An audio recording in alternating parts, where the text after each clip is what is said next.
Vi har indstillet vores overordnede designfokus på 2 forskellige arbejdsformer, der ofte foregår i samme rum, men kræver forskellig belysning.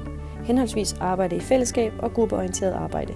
Det er dette skift i fokus og rum, som lampen skaber igennem en interaktiv belysning. Lampen er kugleformet og bestående af 2 skaller.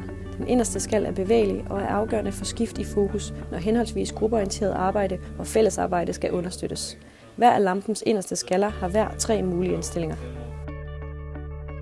Interaktionsdesignet af lampen tager udgangspunkt i at skabe en idé, der ikke blot baserer sig på et ordinært interface med et fastlåst design, men derimod at skabe en interaktion, der har til formål at få bragt flere sanser i spil på samme tid.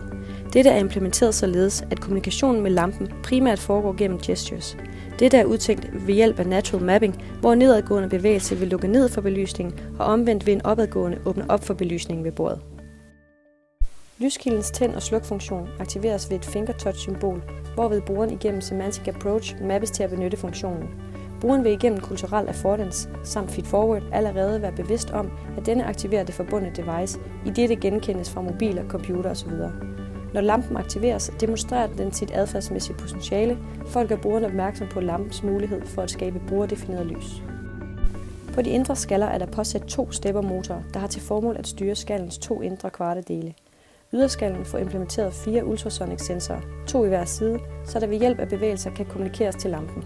På den ydre skal monteres en sensor i bunden af lampen, hvorved lampen tændes og slukkes.